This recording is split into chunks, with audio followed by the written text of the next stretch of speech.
Olá pessoal, sejam todos bem-vindos a mais um vídeo aqui do canal. Eu, professor Juliano Souza. Vamos dar continuidade aqui aos nossos exemplos de estruturas hiperestáticas, método das forças. Agora o que a gente vai estar trabalhando aqui são as vigas contínuas e a gente vai ver que a forma de calcular ela vai ser um pouquinho diferente do que a gente já estava habituado. Por quê? Porque o intuito é facilitar o trabalho, nunca dificultar. Então a gente vai trabalhar de uma forma um pouquinho diferente. Vamos ver aqui como é que vai ficar, como é a nossa estrutura de exemplo desse exemplo 7. Nesse meu exemplo, eu tenho uma estrutura composta por dois vãos, onde ambos vãos possuem 4 metros. E a minha estrutura está sendo carregada por uma carga de 20 kN por metro e 10 kN por metro, certo? E o seguinte, dentro dessa estrutura eu tenho incógnita 1, incógnita 2, incógnita 3 e incógnita 4. Uma estrutura com 4 incógnitas e temos 3 equações da estática, logo, uma vez hiperestática essa estrutura. Então eu tenho que manipular essa estrutura aqui de alguma forma com que eu reduza o grau hiperestático, o grau estático dela e transforme ela num sistema principal. Só que esse sistema principal, eu posso construir ele, assim como nós vimos no exemplo passado, através de algumas estratégias. Pode ser eles de diversas formas. Para essa estrutura aqui eu poderia trabalhar com a exclusão desse apoio central, fazendo essa estrutura ser dessa forma, onde a carga externa, composta por duas cargas de magnitude diferente, produziria um deslocamento assim, de delta, e eu precisaria de uma força que faria esse delta voltar para zero, certo? E esse delta, vamos dar os nomes aos bois, apoio A, B e C, e isso aqui seria exatamente RBY. Esse RBY tem a função de fazer com que esse delta, esse deslocamento, volte para zero, porque eu tenho um apoio e a minha estrutura do sistema principal tem que ser equivalente à minha estrutura real. Bom, outra estratégia seria trabalhar com a exclusão deste apoio C. Se eu retiro o apoio C,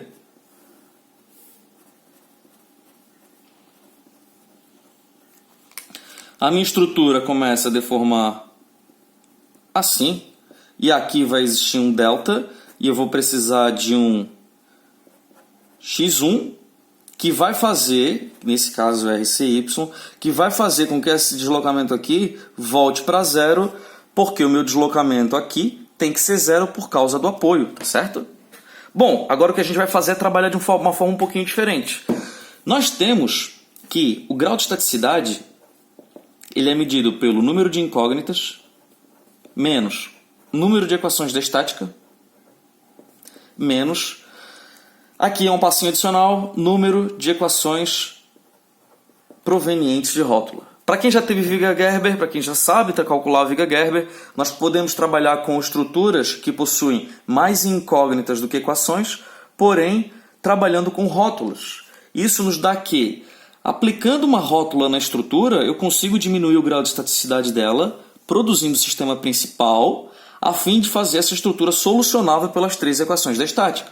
No plano nós temos que essa estrutura aqui possui 4 incógnitas, equações da estática são as 3 clássicas que nós já temos, e agora a aplicação de rótula, eu vou adicionar uma quantidade de rótula igual ao número de vezes que ela é hiperestática.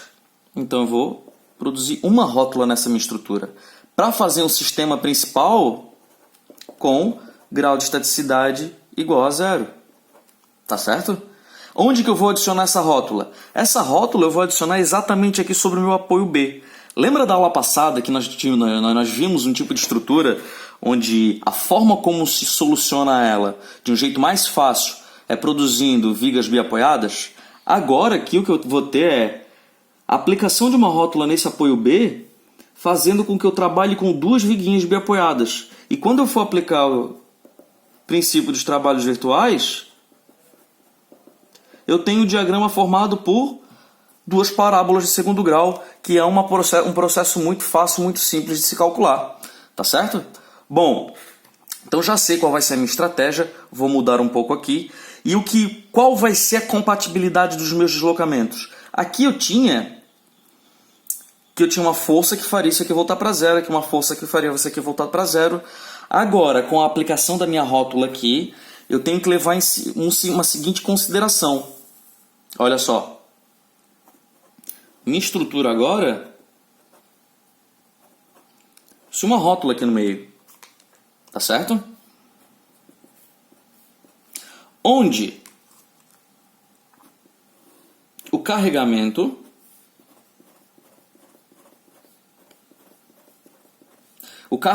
existente aqui de 20 e de 10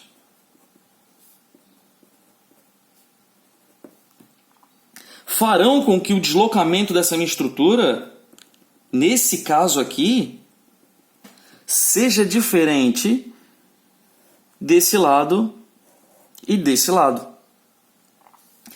A rotação nessa extremidade vai ser delta θ 0 linha, e nessa outra extremidade delta θ 0 duas linhas. E antes de haver essa rótula, quando ela era inteiriça, essa carga de 20 kN e essa carga de 10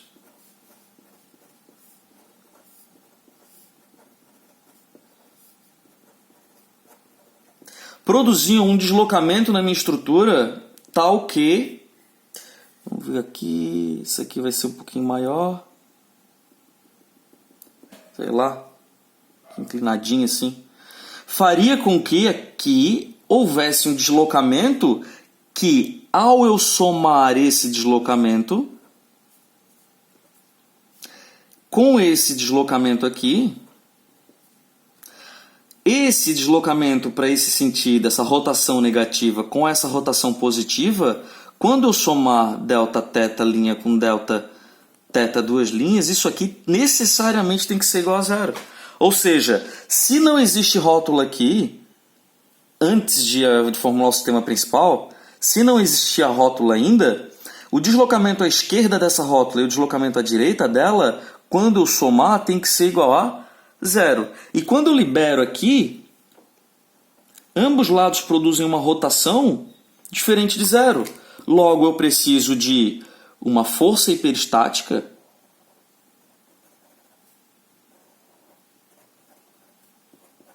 x1 que vai fazer com que esse deslocamento volte para zero. Tá certo? Bom, vamos ver como é que fica. Essa é a minha estrutura. Para montar o sistema principal, como nós já vimos na aula anteriormente, ela vai ficar como meu sistema principal? É a mesma estrutura, porém com uma rótula aqui em cima do meu apoio B. Essa minha estrutura possui os carregamentos vistos anteriormente.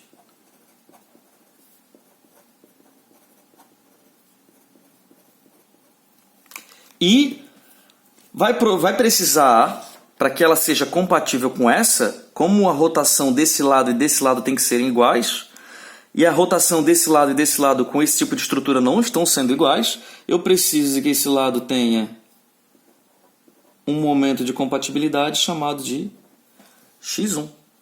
Essa estrutura eu vou dividi-la em duas,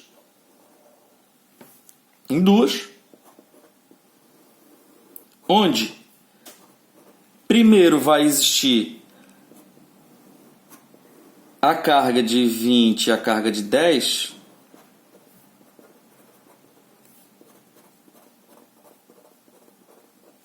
que produzirão um deslocamento na minha estrutura, a rótula aqui, ó, diferente umas das outras. E eu vou somar o da esquerda com o deslocamento da direita e chamar delta θ 0 linha mais delta θ 0 duas linhas de delta θ 0, como nós já havíamos falado anteriormente. E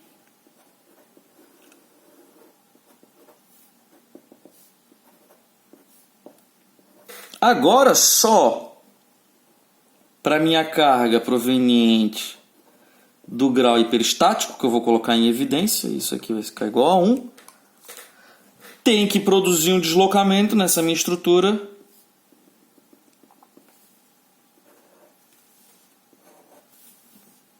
delta θ, linha 1, mais delta θ, duas linhas 2, tem que ser igual a delta θ, que é 1.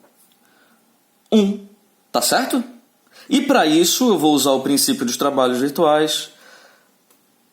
Vai ser calculado com o momento real com o momento virtual, dx e em função de L. Tá certo? Bom, vamos ver então que agora eu tenho que delta θ 0 mais delta θ 1 vezes x1 tem que ser igual a 0. Essa é a minha equação de compatibilidade quando eu aplico uma rótula no meio da minha estrutura. Bom, vamos ver como é que funciona isso aqui.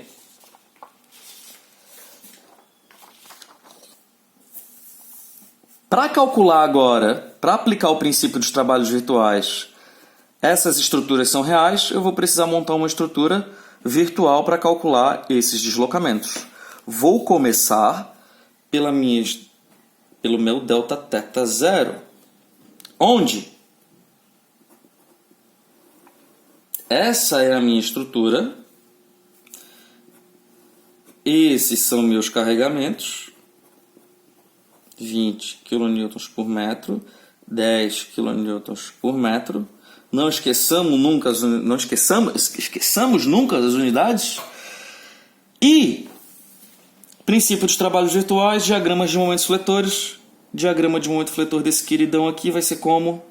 Aqui vai ser uma parábola e aqui vai ser uma parábola um pouquinho menor. Isso aqui vai ser dado por Q L² sobre 8, onde esse valor, se eu não me engano, vai dar 40 e esse 20. Certo? E agora, para calcular esse deslocamento aqui, somado a esse deslocamento aqui, eu preciso de uma estrutura chamada estrutura virtual. Essa estrutura virtual, ela é composta pela mesma estrutura, porém com um carregamento unitário no ponto onde eu desejo calcular o meu deslocamento. O diagrama desse queridão aqui, ó, é como?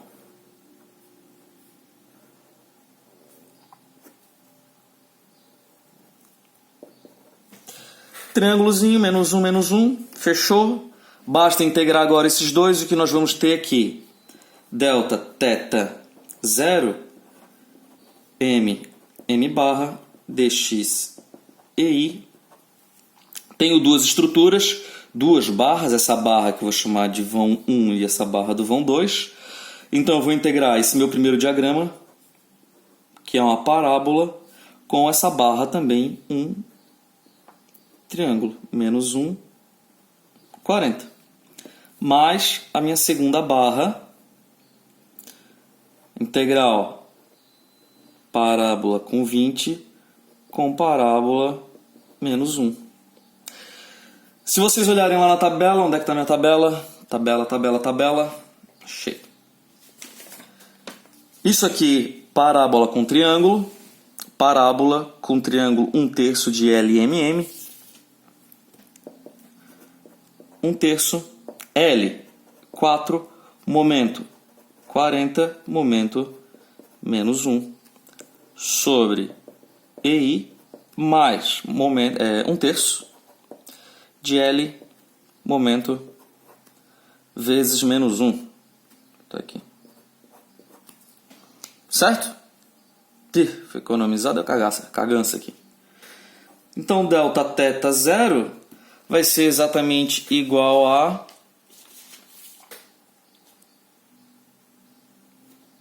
menos 80 sobre EI. Meu Deus, muito fácil. Seguinte, agora para aplicar aqui nessa minha equação de compatibilidade, basta calcular o ΔI. Esse ΔI ele vai ser como?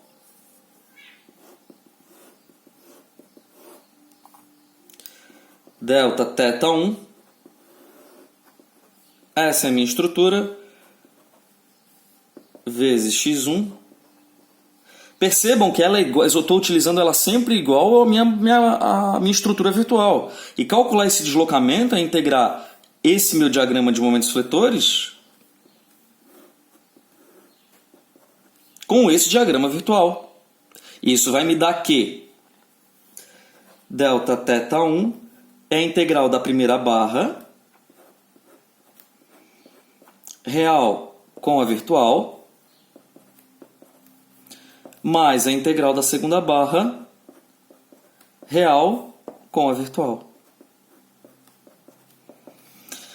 Se vocês forem ver na tabela de Kurt-Baer, vamos ter que, primeira integral, 1/3 de LMM sobre EI mais 1/3 de LMM sobre EI. Δθ1, 1/3 de 4 menos 1 menos 1, 1/3 de 4 menos 1 menos 1. Menos 1 da onde? Daqui e daqui. E daqui e daqui. E daqui, daqui e daqui, daqui. Δθ1 nada mais é do que 2,667 sobre EI. E agora fica tudo muito fácil. Basta nós calcularmos, colocarmos aqui na nossa equaçãozinha. Olha só, olha só. Δθ0 é menos 80 sobre I. Δθ1, 2,67. X1 igual a 0. Tem um EI aqui. Deixa eu tirar do canto isso aqui. Bom, vamos isolar X1. X1 passa esse cabolo para o outro lado, corta com corta. 80 dividido por 2,667. X1 nada mais é do que 30. Como nós estamos procurando o momento que compatibiliza o deslocamento da rotação à esquerda com a rotação da direita, kN vezes metro. Vocês devem estar se perguntando, alguns de vocês, por que não é tonelada força vezes metro? Por que não é, sei lá, bolinha de gude vezes metro? Porque todas as minhas unidades estão em kN, então a minha saída também vai ser em kN/metro. Se todas as unidades tiverem uma coerência nos dados de entrada, vão ter coerência nos dados de saída, tá certo? Feito isso, basta produzir os diagramas de momentos fletores. Vamos lá? Desenhar a minha estruturinha.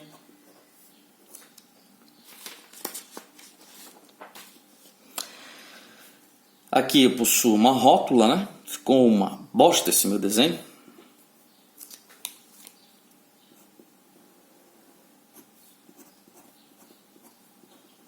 kN/metro. E aqui 10 kN/metro. E eu possuo um momento fletor de compatibilidade aqui, ó, de 30. Ou seja, tem que puxar esse lado e esse lado em 30 kN vezes metro para que eles se equilibrem. Quando eu puxo isso daqui para cá, as reações de apoio vão ficar como? Analisando só a carga distribuída, aqui 40, o vão vale 4.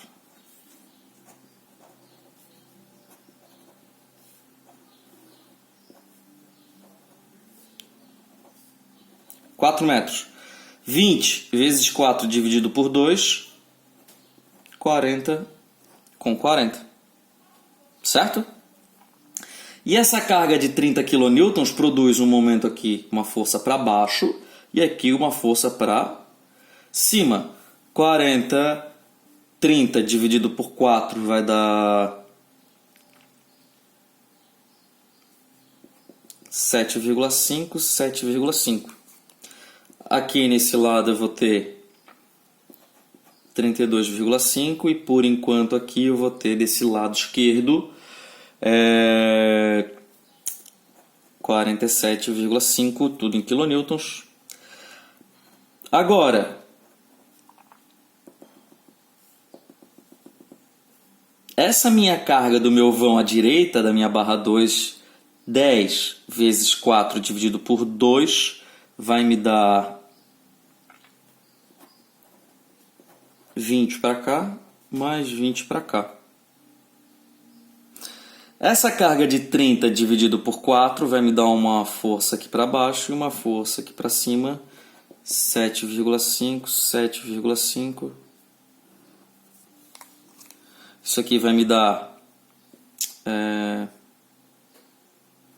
27,5 e aqui 12,5. Aqui no final das contas de tudo eu vou ter 27,5 mais 47,5 mais 27,5 vai me dar uma força total para cima de 75. Kilonewton, kilonewton, kilonewton. Desenhar tudo novamente, agora com as forças mais bonitinhas. Deixa eu tirar isso aqui.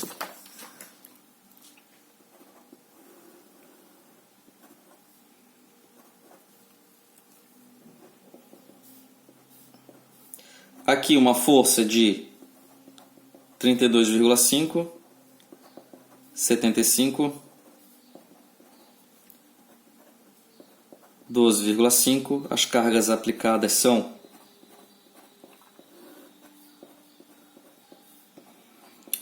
20 kN por metro e 10 kN por metro, tá certo? Agora tá tudo em casa, basta construir os diagramas que fica tudo muito fácil. Meu Deus! Olha só, construir um diagraminha de corpo livre aqui, ó, às vezes facilita para alguns ver. Bom, feito isso, diagrama de esforços cortantes, unidades em kN. Vamos ter que avaliar todas as cargas transversais à minha estrutura. Olha só, 32,5. Aqui é 75. Ficou uma vírgula aqui, mas não tem nada a ver. Foi na hora do pontilhado aqui, né? Isso aqui vai descer numa quantidade igual a 20 vezes 4 e vai chegar lá na outra extremidade num valor igual a 47,5. Percebam que é exatamente o valor que nós encontramos aqui, ó. Tá certo?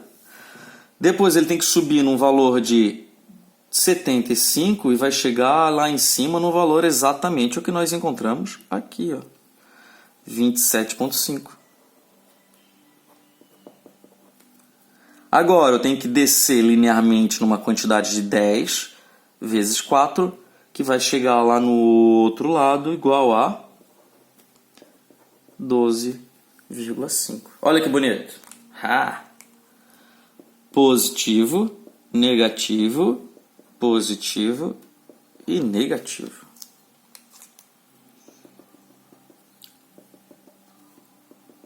Para finalizar, diagrama de momentos fletores, unidades, kilonewton vezes metro. Aqui nessa extremidade o momento ele é igual a 0. Aqui nessa extremidade o momento é igual a 0. Por quê? Porque não tem momento. Tá vendo o momento aqui? Não tem. Se não tem momento é igual a 0. E aqui no meio o momento vale quanto? Igual a 0 também porque não tem momento aplicado? Óbvio que não. O momento ali no meio é exatamente o momento de compatibilidade que nós achamos aqui, ó. Então ele vai fazer um momento, ó, aqui, ó, esse lado puxando para cima e esse lado puxando para cima também, tracionando as fibras de cima. Se traciona as fibras de cima, ele é negativo. Como o diagrama aqui de cortantes chega em zero, eu tenho um ponto de máximo. E o diagrama de cortante desse lado também chega em zero, tem um outro ponto de máximo. Logo, isso aqui vai ser uma parábola. E isso aqui vai ser uma parábola, porque a minha carga ela é distribuída. E esses pontos de máximo aqui, como é que eu acho? Vamos aqui achar um rascunho aqui. Rascunho, rascunho, rascunho.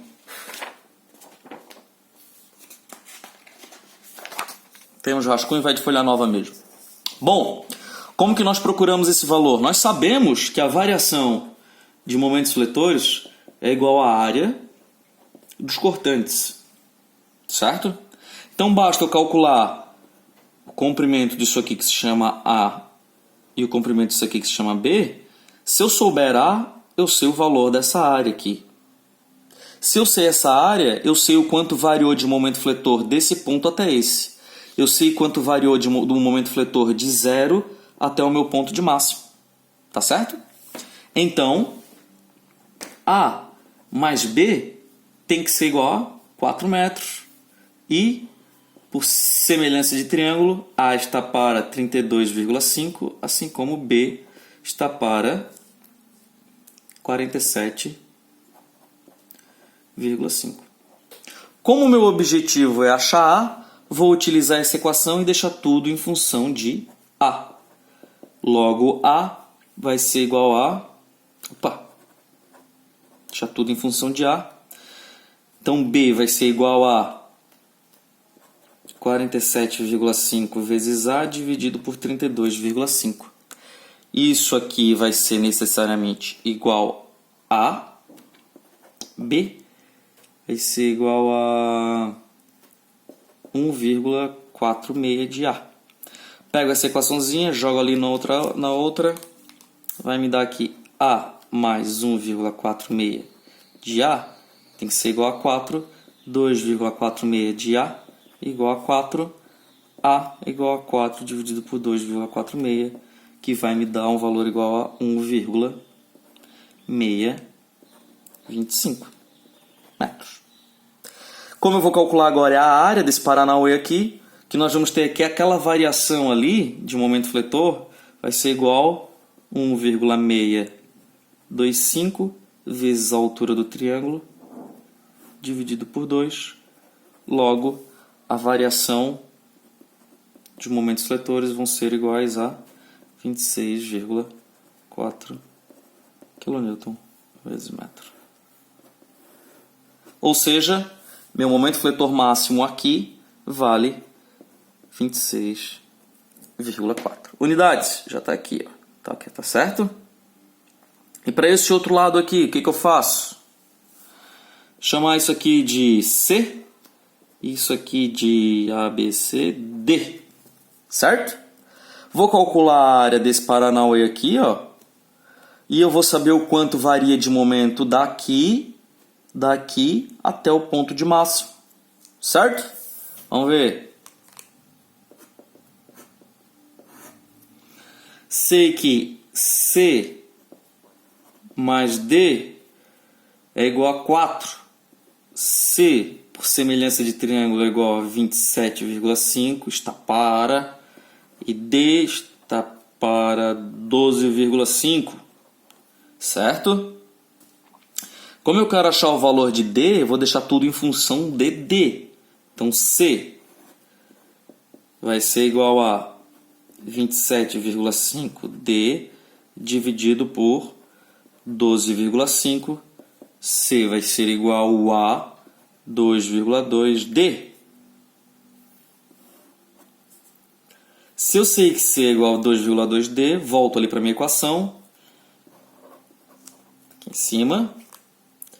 2,2 D mais D igual a 4. 3,2 D igual a 4. D é igual a 4 dividido por 3,2, que vai me dar exatamente 1,25. metros. Como eu sei que momento fletor, a variação do fletor é igual à área, basta eu calcular a área desse triângulo maroto aqui. A área daquele triangulinho vai ser 1,25 vezes 12,5 dividido por 2, que vai me dar 7,8 unidades quilonewton vezes metro.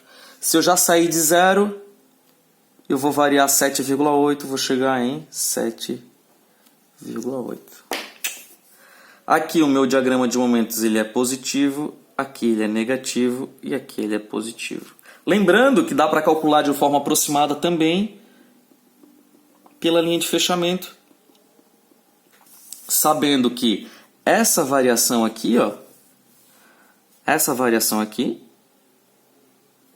equivale a QL² sobre 8 e essa variação aqui também vale QL² sobre 8, tá certo? Bom, assim chegamos a mais um fim. Estou utilizado.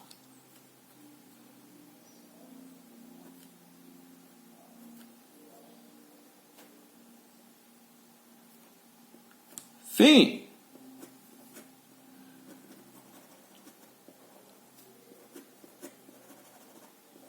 Fim. Espero que tenham gostado. Deixe seu like, deixe seu comentário, compartilhe e até mais. Tchau.